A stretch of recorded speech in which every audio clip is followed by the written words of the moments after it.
Greetings, I'm James Gilliland with ECETI, and we have a wonderful Christmas message for you. We're celebrating these times of shifts and changes, and we've got some interesting things unfolding, and this message is going to be probably as controversial as the one that was brought 2,000 years ago that people seem to miss. In our ancient history, it's replete with visitors from different star nations, very ancient ETs, you might call them, that have come and gone. Some were very self-serving, some were extremely tyrannical and demanding, and some were all loving and all forgiving and very service-oriented. They served in the evolution of humanity.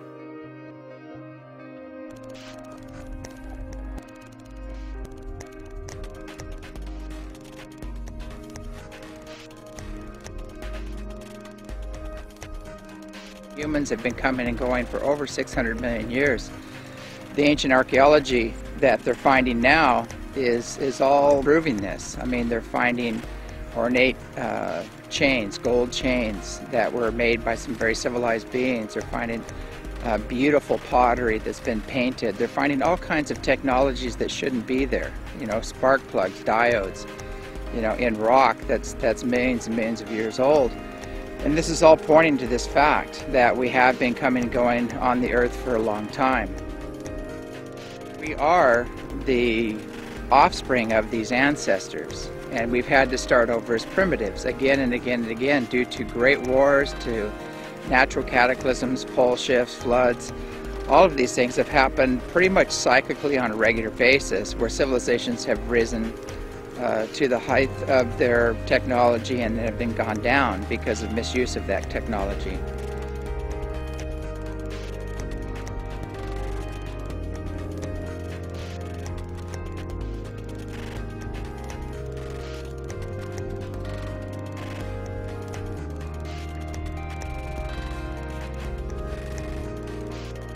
Really the true story about Jesus. If you get into the ancient texts, you'll realize that he was actually born more around July. They call him the Lion of Judea because the trees, the fig trees, were ripe. Everything in the story points to the summer, not the winter. His mother, Mary, was actually part of the first colonies that came from Lyra, and her genetics were very pure.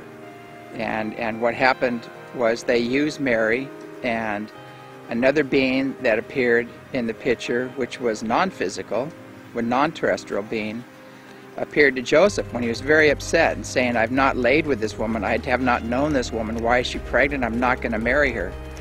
Well, this being appears from a higher level. This being appears and says, you know, this is God's child, this is my child, your womb is your own.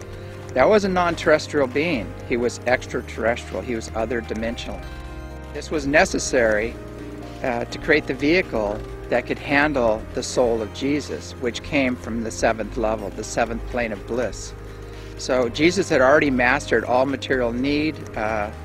He totally became one with God. That was his message, and he was done with the physical experience.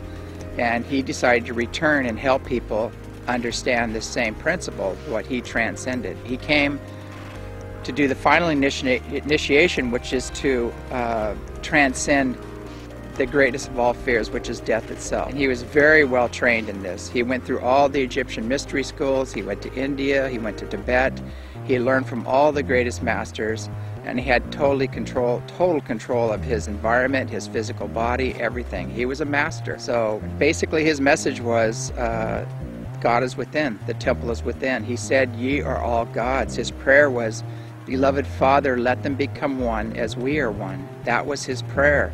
He wanted everybody to become one with the one consciousness that encompasses all consciousness on all planes and dimensions throughout the multiverse.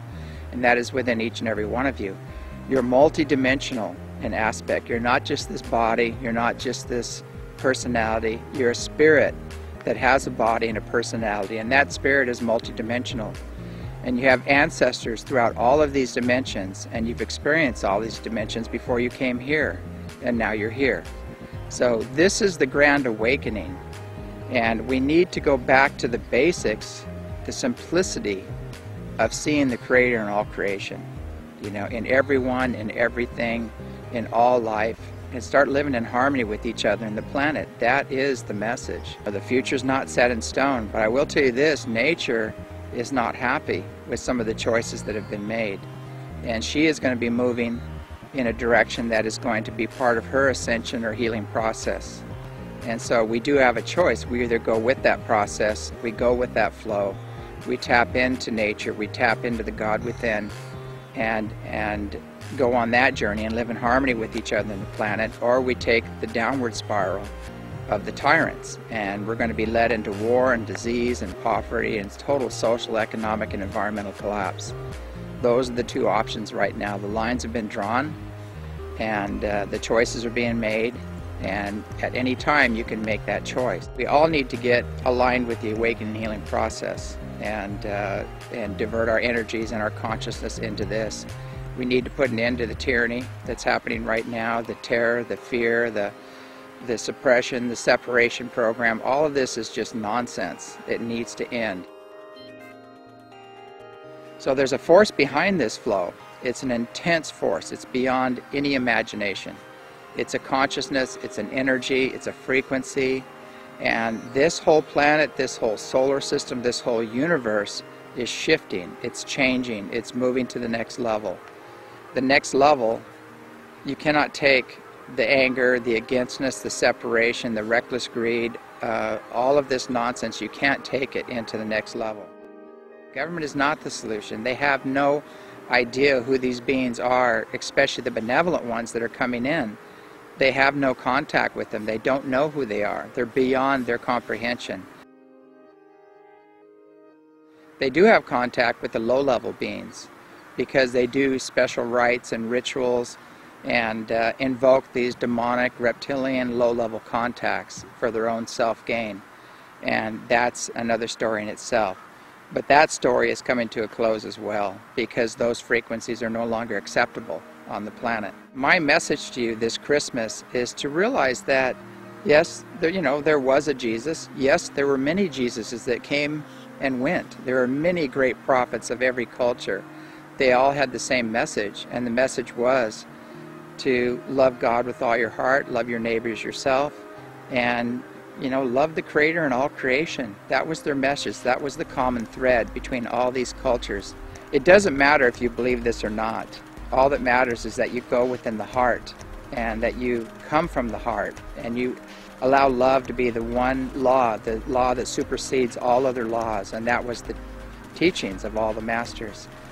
It has nothing to do with images and with old doctrines and altered scriptures. It has nothing to do with any of this. It has everything to do with love, loving God, loving your neighbor, and expanding your image of God far beyond the little old man with a beard and with the laptop that has lightning bolts to punish and destroy and harm those who do not believe in his word. It doesn't work like that. I've died, I've crossed over, I've experienced the seventh plane of bliss. It's the most loving, joyous, blissful energy you can imagine. It's a golden white light. It's alive, it's conscious. You're part of that light, it surrounds you. It's the most loving, joyous, safe and secure energy you'll ever experience. It's beyond words. And basically that light is within each and every one of us. And we can expand that light and become one with that light. We can become one with God, Creator, Source, Spirit, whatever you want to call it. We can all become one with that, and we can allow that love to flow through us in everything we do. And that is the ultimate power in the universe. We are beings that can channel the full love of God through us. We're going to have to master any need for love and acceptance and approval outside of ourselves, and we're going to have to become love. We're going to have to love, accept, and approve of ourselves in the days to come. We're going to have to stand in our own self-authority, and we're going to have to stand for the one law that supersedes all laws, and that is the law of love. That's my message for this Christmas holiday. I think Jesus was an awesome man, an awesome being. I think all the other prophets, saints, and sages were awesome beings. I think every culture had their prophets, their saints, and their sages, and all of them focused on the God within. And maybe it's time we see the God within, each and every person, everything, everyone, and start living accordingly.